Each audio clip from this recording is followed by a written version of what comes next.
नमस्कार, जय हिंद। स्वागत है एक बार पुनः आप सभी का बीपीएससी मेकर के एक और एपिसोड में। आज की इस वीडियो में 5 से 6 जुलाई 2024 से संबंधित प्रश्नों को आप देखेंगे, जिसमें बिहार राष्ट्रीय अंतर्राष्ट्रीय तीनों घटनाओं का संग्रह होगा और तमाम जानकारी हमेशा की तरह यहाँ पर हम आपको विस्तृत तौर पर देने वाले हैं।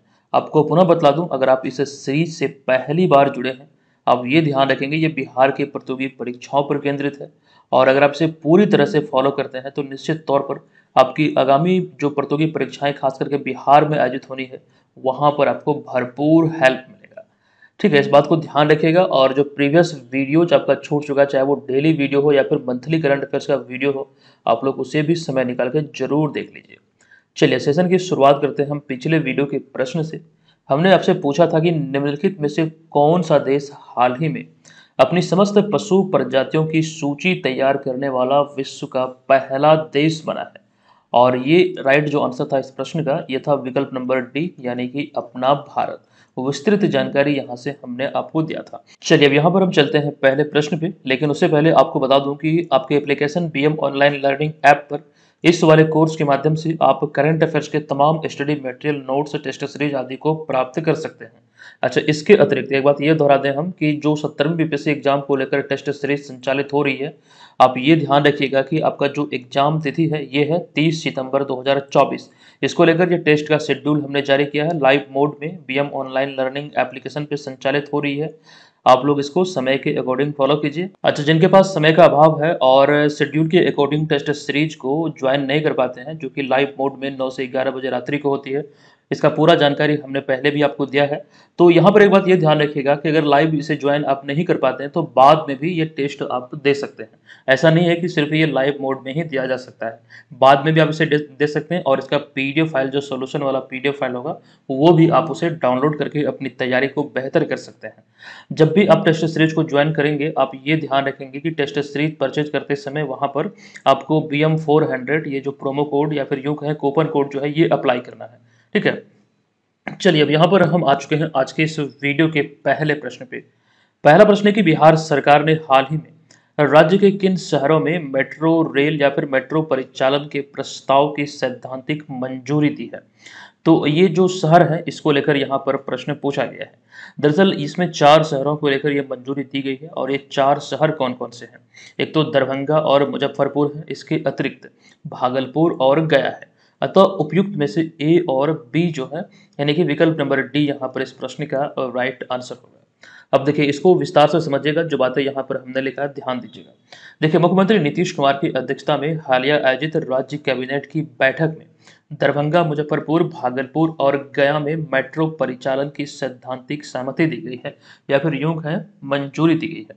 अब इसको लेकर एक दो चीजें और भी इसमें निकल कर आती है, जैसे कि पटना के बाद, पटना में तो मेट्रो का कार्य संचालित हो रहा है और आपको ध्यान रखना है, घनी आबादी वाले इन शहरों में यातायात को सुगम बनाने के लिए यह निर्णय लिया गया है। जो ट्रैफिक जाम की खास करके जो प्रॉब्लम यहाँ पर देखने को मिल रही है, इसी के फलस्वरूप यहाँ पर ये घोषणा किया गया है।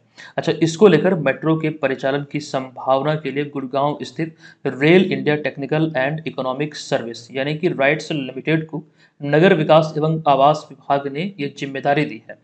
अब ये जिम्मेदारी किस प्रकार की है, शुरुआत में जो अभी बातें निकल कर आ रही है, तो राइट्स को फिजिबिलिटी यानी कि किसी भी प्रकार की जो प्रस्तावित योजना या फिर परियोजना होती है, उसका व्यवहारिकता का आकलन करना, किस प्रकार से वो संचालित होगी, तो राइट्स को यही पता लगाने के लिए खर्च और तकनीकी विवरण के लिए प्रस्ताव देने की जिम्मेदारी दी गई है। ठीक है, ये यहाँ ध्यान रखिए। अच्छा, अभी हम आपको बतला रहे थे कि पटना में मेट्रो का कार्य प्रगति पर है और जल्द ही इसकी शुरुआत भी हो जाएगी। अच्छा, यहाँ पर एक चीज ध्यान दीजिएगा, हमने एक शब्द प्रयोग किया है, नगर विकास एवं आवास विभाग। आपको ये देखकर एक प्रश्न याद आ रहा होगा, हमने आपको बतलाया था कि गांधी मैदान पटना में जो 75वें गणतंत्र दिवस के अवसर पर जो विभागों की झांकी निकले थे, ये कुल 14 थी, यानी कि 14 विभागों की झांकी निकली। इसमें से जो प्रथम स्थान पर रहा था, ये नगर विकास और आवास विभाग की ही झांकी था, जो कि कबाड़ से कमाल थीम पर आधारित थे, ये ध्यान रखिएगा। जबकि द्वितीय पुरस्कार मिला था, जो खास करके बिहार राज्य खेल प्राधिकरण की झांकी है, जो मेडल लाओ नौकरी पाओ थीम पर आधारित थी, तो उसे दूसरा पुरस्कार मिला था। ये बातें ध्यान रखिएगा। अच्छा, मेट्रो को लेकर ये सभी चीजें यहाँ पर आपको ध्यान रखना है। अच्छा, एक प्रश्न हम आपसे पूछ रहे हैं, आप लोग बताइएगा, भारत के किस शहर में पहली बार मेट्रो का संचालन हुआ था, या फिर पहली बार मेट्रो कहां पर चले थे? तो अब यहाँ पर हमारा दूसरा प्रश्न है कि हाल ही में 3 जुलाई 2024 को लखीसराय जिला का स्थापना दिवस मनाया गया है। बताएं कि किस तिथि को मुंगेर जिला से अलग होकर ये जिले के रूप में यह अस्तित्व में आया था। ये तिथि यहाँ पर पूछा गया है। एक प्रकार से ये भी पूछा जा सकता है कि हाल ही में 3 जुलाई 2024 को लखीसराय जिला का कौन सा स्थापना दिवस मनाया गया? तो 30वां स्थापना दिवस मनाया गया। दरअसल यह मुंगेर से अलग हुआ था 3 जुलाई 1994 को। अतः विकल्प नंबर बी यहाँ पर इस प्रश्न का राइट आंसर होगा। देखिए ध्यान रखेंगे, हाल ही में 3 जुलाई 2024 को मुंगेर जिला का 30वां स्थापना दिवस मनाया गया है। 3 जुलाई 1994 को मुंगेर जिला से अलग होकर लखीसराय बिहार के एक जिले के रूप में अस्तित्व में आया था।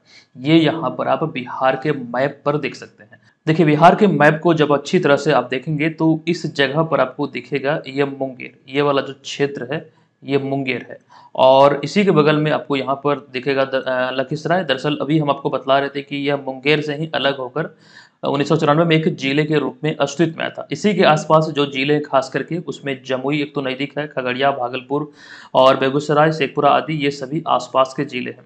ठीक है, ये चीजें यहाँ पर ध्यान रखिएगा। अच्छा, बिहार के जिलों में जो क्षेत्रफल के दृष्टिकोण से सबसे बड़ा जिला है वो है पश्चिमी चंपारण, ये ध्यान रखिएगा।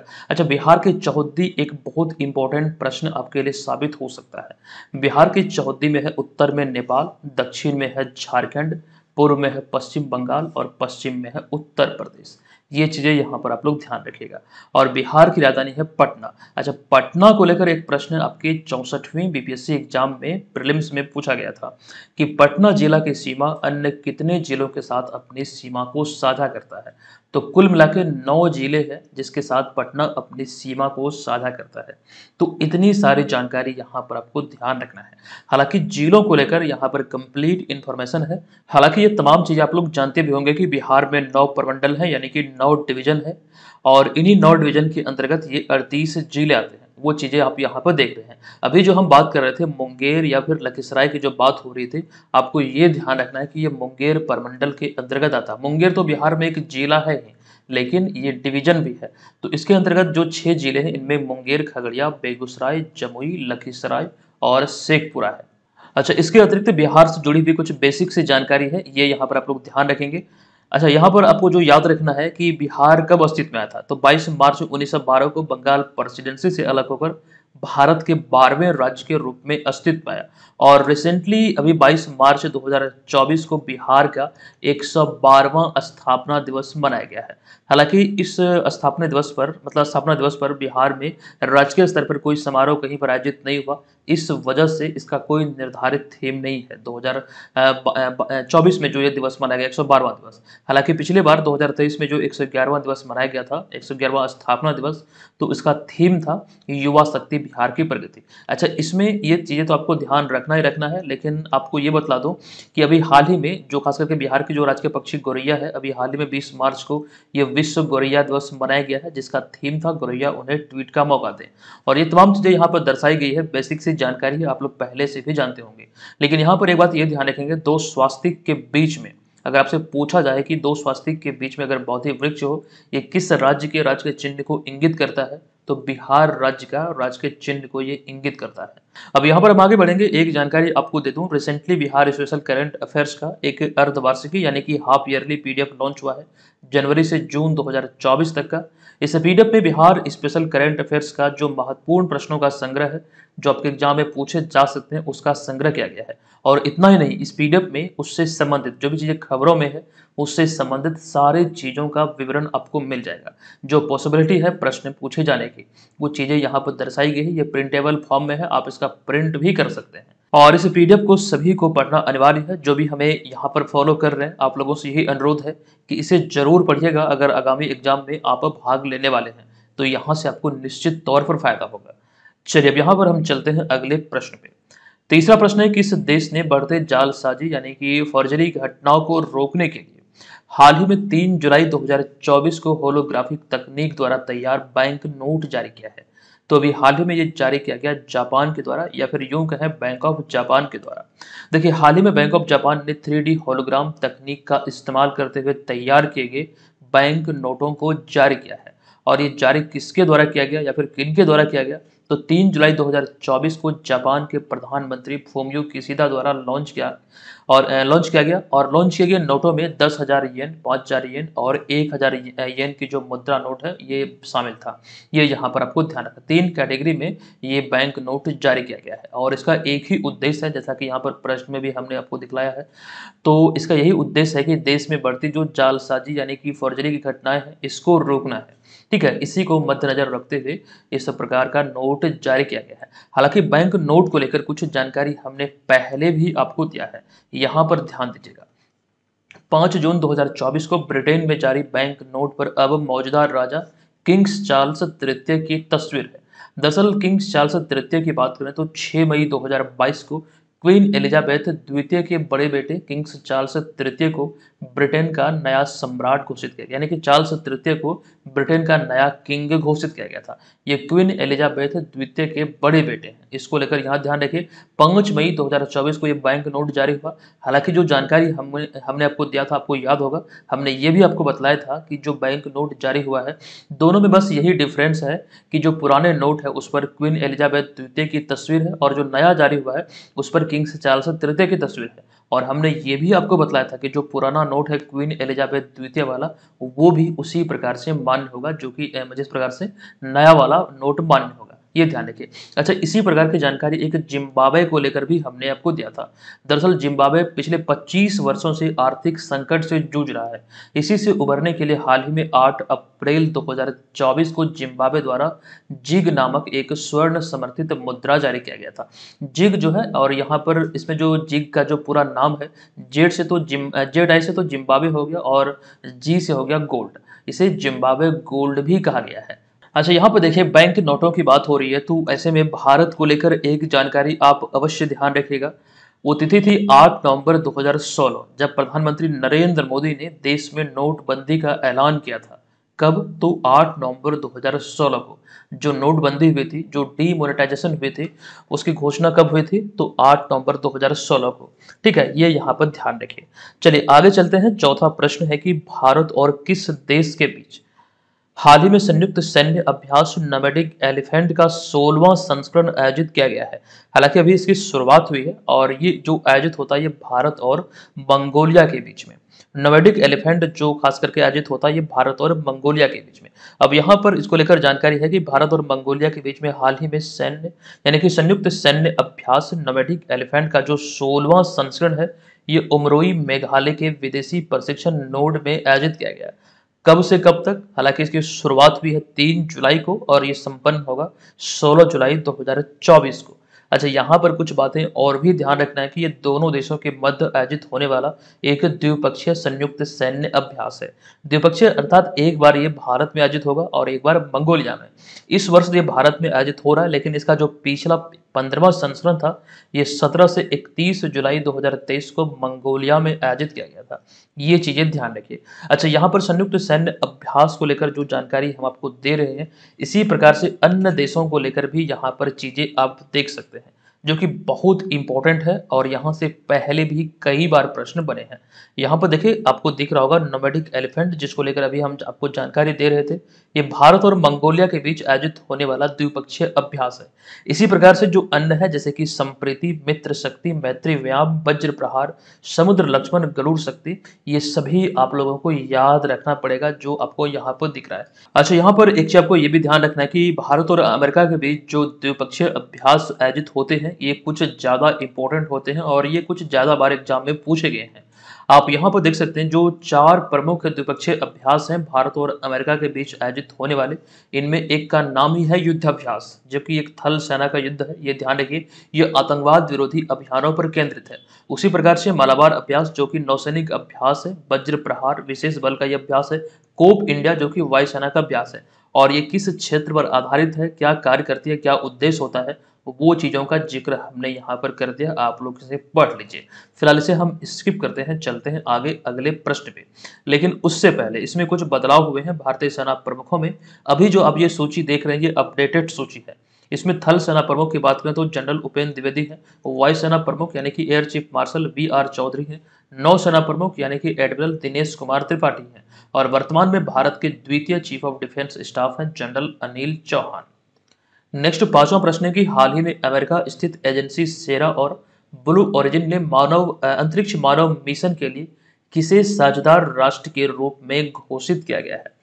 तो अभी इसका जो राइट आंसर होगा, साझेदार राष्ट्र के रूप में भारत की घोषणा हुई है, अतः विकल्प नंबर सी इस प्रश्न का करेक्ट आंसर हो जाएगा। अब संबंधित तथ्यों की चर्चा करें तो पहला पॉइंट है कि हाल ही में 1 जुलाई 2024 को अमेरिका स्थित एजेंसी सेरा और ब्लू ओरिजिन ने मानव अंतरिक्ष उड़ान कार्यक्रम के लिए भारत को साझेदार देश घोषित किया है। अब यहाँ पर आपको अगले पॉइंट में ये ध्यान रखना है कि यह कार्यक्रम उन देशों के नागरिकों के लिए है जिन्होंने अंतरिक्ष में बहुत कम या फिर कोई अंतरिक्ष यात्री अब तक नहीं भेजा है। तो इसी के तहत अभी हाल ही में भारत को साझेदार राष्ट्र के रूप में घोषित किया गया है। अच्छा, यहाँ पर एक पॉइंट यह है कि सेरा ने अप्रैल की शुरुआत में यानी कि इसी वर्ष ब्लू ओरिजिन के साथ साझेदारी की थी और जो उसका न्यू शेफर्ड रॉकेट है इसकी 6 सीटें खरीदी थी। दरअसल इस रॉकेट की बात करें तो ये कम लागत में तैयार होने वाला रीयूजेबल रॉकेट है जो कि अंतरिक्ष में जाकर वो पृथ्वी पर वापस आएगा। तो इसी रॉकेट के माध्यम से ये सारी चीजें संचालित होनी है और आपको यहाँ पर इसको हमने विस्तार से समझाया है, ध्यान दीजिएगा। देखिए, ब्लू ओरिजिन जो आपको ध्यान रखने कंपनी है, ये जेफ बेजोस की कंपनी है। तो ब्लू ओरिजिन दोबारा इस्तेमाल किए जा सकने वाले रॉकेट इंजन, लॉन्च वाहन, अंतरिक्ष में चलने वाले सिस्टम और चंद्र लैंडर आदि बनाती है, जिसका उद्देश्य अंतरिक्ष में कम लागत में पहुंचना है। ठीक है, ये चीज तो यहाँ पर आपको ध्यान रखना है। लेकिन जो अभी हम बात कर रहे थे न्यू शेफर्ड रॉकेट के बारे में, इसके कुछ विशेषताओं के बारे में यहाँ पर दर्शाया गया। अभी हम इसकी चर्चा नहीं करेंगे, लेकिन यहाँ पर यह ध्यान है कि इसी रॉकेट के माध्यम से ये सारी चीजें संचालित होना है। एक बार पुनः दोहरा दें, ये जो रॉकेट है ये स्पेस में जाएगा और कम कीमत पर तैयार किया गया है और साथ साथ आपको ये भी ध्यान रखना है कि ये रीयूजेबल है, इसको बाद में भी इस्तेमाल यानी कि दोबारा इस्तेमाल किया जा सकता है। तो कंपनी ने इसमें से 5 सीटें ऐसे साझेदार देशों के लिए मतलब आवंटित करने की घोषणा की है या फिर आवंटित करेगी जिसके पास शून्य यानी कि एक भी नहीं या फिर बहुत कम अंतरिक्ष यात्री है। अच्छा, अंतरिक्ष एजेंसियों की बात हो रही है तो पहले भी हम कई बार आपके साथ डिस्कस कर चुके हैं, लेकिन यहाँ पर एक सवाल ये उठता है कि भारत को साझेदार राष्ट्र के रूप में क्यों घोषित किया गया है। यहाँ पर समझिएगा कि हालिया 1-2 वर्षों में, ऐसे तो पिछले 4-5 वर्षों में बहुत सारी उपलब्धि देखने को मिला है, लेकिन हालिया 1-2 वर्षों में जिस प्रकार से बड़ी बड़ी उपलब्धियां देखने को मिला है, खास करके चंद्रयान से संबंधित, आदित्य L1 से संबंधित और भी कई प्रकार की चीजें जो खास करके इसरो द्वारा संचालित हुई है, लॉन्च हुई है, इसको लेकर अभी खास करके ये मतलब बहुत बड़ा इम्पैक्ट रहा जो कि अभी हाल ही में ये साझेदार राष्ट्र के रूप में घोषित किया गया। ये चीजें यहाँ पर समझिएगा। अब यहाँ पर हम आगे बढ़ेंगे। छठा प्रश्न है कि किस बॉलीवुड अभिनेता को 10 अगस्त 2024 को लोकार्नो फिल्म फेस्टिवल के 77वें एडिशन में करियर अचीवमेंट अवार्ड से या फिर इस सम्मान से सम्मानित किया जाएगा। जो 77वां संस्करण होगा लोकार्नो फिल्म फेस्टिवल का, यहाँ पर किन्हें लाइफ टाइम अचीवमेंट अवार्ड से सम्मानित किया जाएगा। तो राइट आंसर होगा बॉलीवुड अभिनेता शाहरुख खान को। विकल्प नंबर बी यहाँ पर इस प्रश्न का राइट आंसर होगा। आपको जानकारी दे दूं कि हाल ही में 2 जुलाई 2024 को यह घोषणा हुई है। घोषणा के अनुसार बॉलीवुड अभिनेता शाहरुख खान को लोकार्नो फिल्म फेस्टिवल के 77वें संस्करण में कैरियर अचीवमेंट सम्मान से सम्मानित किया जाएगा। अच्छा, आपको ये भी ध्यान रखना है उन्हें 10 अगस्त को स्विट्जरलैंड के लोकार्नो स्थित पियाजा ग्रांडे में इस पुरस्कार से सम्मानित किया जाएगा या फिर नवाजा जाएगा। अब यहाँ पर ये चीजें बहुत इंपॉर्टेंट इसलिए है क्योंकि इस सम्मान से सम्मानित होने वाले वे पहले भारतीय होंगे। ठीक है। अच्छा, इस फिल्म फेस्टिवल की बात करें तो लोकार्नो फिल्म फेस्टिवल का जो आयोजन है ये 7 अगस्त से लेकर 17 अगस्त 2024 तक यहाँ पर स्विट्जरलैंड में आयोजित होना है। अच्छा, फिल्म फेस्टिवल की बात हो रही है तो एक जानकारी आपको हम ये भी दे दें। रिसेंटली लॉस एंजलिस अमेरिका में 22वें इंडियन फिल्म फेस्टिवल में जो फिल्म है गर्ल्स विल बी गर्ल्स को ग्रैंड ज्यूरी अवार्ड से सम्मानित किया गया। एक भारतीय फिल्म है और इस फिल्म को अभी हाल ही में इस फिल्म फेस्टिवल के 12वें संस्करण में ग्रैंड ज्यूरी पुरस्कार से सम्मानित किया गया है। अब यहाँ पर हमारा अगला 7वां प्रश्न है कि निम्नलिखित में से किनके द्वारा हाल ही में 3 जुलाई 2024 को निर्माण पोर्टल लॉन्च किया गया। अच्छा, ये निर्माण पोर्टल आखिर है क्या, ये भी चीजें हम आपको बतलाएंगे, लेकिन अभी जो बात कर लेते हैं पहले कि लॉन्च किनके द्वारा किया गया, तो जी किशन रेड्डी के द्वारा, यानी कि विकल्प नंबर सी इस प्रश्न का यहाँ पर करेक्ट आंसर हो जाएगा। अब आपको यहाँ पर जानकारी दे दूं कि केंद्रीय कोयला और खान मंत्री जी किशन रेड्डी ने हाल ही में 3 जुलाई 2024 को राष्ट्रीय सिविल सेवा परीक्षा यूपीएससी के मुख्य परीक्षा के उम्मीदवारों के लिए या फिर इनके मदद के लिए निर्माण पोर्टल लॉन्च किया है। अच्छा, पहले इन सारी चीज़ों को देख लेते हैं, फिर यहाँ पर कुछ बातें हम आपको बताएंगे। दरअसल इस पहल के तहत योग्य यानी कि जो मुख्य परीक्षा के लिए यूपीएससी उम्मीदवार होंगे उनको 1 लाख रुपये की सहायता प्रदान करेगी इस योजना के तहत केंद्र सरकार। और यह उन उम्मीदवारों को प्रदान किया जाएगा जिनकी वार्षिक पारिवारिक जो आय है ये 8 लाख रुपये से कम है, जो अनुसूचित जाति, अनुसूचित जनजाति या फिर महिला या फिर थर्ड जेंडर से संबंधित है। तो ऐसे उम्मीदवार इस योजना के लिए पात्र होंगे, ये चीज़ समझिएगा। अच्छा, इसी प्रकार की जानकारी हमने आपको बीपीएससी को लेकर दिया था। दरअसल बिहार सरकार बीपीएससी में जो खास करके जो प्रीलिम्स एग्जाम होता है, जिस प्रकार से यहाँ पर जो हम बात कर रहे हैं मुख्य परीक्षा के उम्मीदवारों की, यानी कि जो प्रीलिम्स एग्जाम को क्वालिफाई किए हैं, जो मेंस की तैयारी करेंगे, तैयारी के लिए ये राशि उन्हें दी जाएगी। इसी प्रकार की योजना बिहार में भी संचालित हो रही है। जो प्रीलिम्स एग्जाम में क्वालिफाई करते हैं उनको 50,000 रुपये की राशि दी जाती है। साथ ही साथ यूपीएससी की बात करें तो यूपीएससी का प्रीलिम्स पास करने पर 1 लाख रुपये की राशि दी जाती है। तो कहीं ना कहीं ये योजना जो अभी हाल ही में लॉन्च की गई है निर्माण पोर्टल के माध्यम से, ये बिहार से ही इंस्पायर्ड है। ये चीजें यहाँ पर समझिएगा। नेक्स्ट प्रश्न पे चलते हैं। प्रश्न है कि हाल ही में 1 जुलाई 2024 को किस देश ने अगले 6 महीने के लिए यूरोपीय संघ परिषद की अध्यक्षता ग्रहण की है? तो इस देश का नाम है हंगरी, यानी कि विकल्प नंबर सी इसका करेक्ट आंसर होगा। देखिए, हंगरी ने हाल ही में 1 जुलाई 2024 को आधिकारिक रूप से यूरोपीय संघ यानी कि यूरोपियन यूनियन की अध्यक्षता ग्रहण की है। और यहाँ पर ये इतना ध्यान रखने से काम नहीं चलेगा, इस वाले पॉइंट को भी आपको याद रखना पड़ेगा। दरअसल हंगरी के प्रधानमंत्री विक्टर ओरबन ने अगले 6 महीने के लिए 27 देशों के सदस्य वाले यूरोपियन यूनियन के नए प्रमुख बनाए गए हैं या फिर बने हैं। ये यहाँ पर ध्यान आपको रखना है। नए प्रमुख कौन बने हैं? तो हंगरी के प्रधानमंत्री विक्टर ओरबन, जिन्हें आप यहाँ पर इस तस्वीर में देख रहे हैं। अच्छा, यहाँ पर हम जो बात कर रहे हैं यूरोपियन यूनियन की या फिर यूरोपीय संघ की, इसको लेकर ध्यान रखें, इसमें 27 सदस्य देश हैं। और ये 27 सदस्य देशों वाला एक सुपर नेशनल राजनीतिक और आर्थिक मंच है या फिर कह सकते हैं संघ है, जो कि मुख्य रूप से यूरोप में स्थित है। और अगर हम इसकी स्थापना की बात करें तो एक संधि हुई थी, मास्ट्रिच संधि। तो मास्ट्रिच संधि के फलस्वरूप यूरोपीय संघ का निर्माण हुआ था, जो कि 1 नवंबर 1993 को लागू हुई थी। और ये संधि हुई थी 1992 में। लेकिन ये संधि के फलस्वरूप जो लागू हुआ था यूरोपीय संघ, ये लागू कब से हुआ? तो 1 नवंबर 1993 को। अच्छा, मास्ट्रिच की संधि की बात करें तो यह संधि 1992 में डच शहर मास्ट्रिच में हुआ था। और इस संधि या फिर समझौते में, यहाँ पर ने नहीं बल्कि में होगा, तो इसमें सदस्य देशों के बीच आर्थिक, सामाजिक और कानूनी माध्यमों से अधिक सहयोग स्थापित किया गया था। तो इसी संधि के फलस्वरूप ये लागू हुआ था 1 नवंबर 1993 को। हालांकि यहाँ पर ये जरूर ध्यान आपको रखना है, चूंकि चर्चे में है तो इसीलिए यहाँ पर हमने ये जानकारी आपको दिया है। इसमें ये बहुत इंपॉर्टेंट हो सकता है, इसमें कितने सदस्य देश हैं? तो 27 सदस्य देश हैं यूरोपियन यूनियन में। नेक्स्ट प्रश्न है कि भारत सरकार ने हाल ही में 2 जुलाई 2024 को किस बैंक के साथ महामारियों के खिलाफ तैयारियों के लिए एक ऋण पत्र पर हस्ताक्षर किया है? तो राइट आंसर होगा विकल्प नंबर सी, यानी कि अच्छा, यहाँ पर देखिए विकल्प नंबर सी नहीं, ये हो जाएगा विकल्प नंबर बी, यानी कि एशियाई विकास बैंक यानी कि एशियन डेवलपमेंट बैंक के साथ ये अभी हाल ही में समझौता किया गया है। यहाँ पर जो मार्किंग है ये गलत हुआ, विकल्प नंबर सी नहीं होगा बल्कि बी हो जाएगा।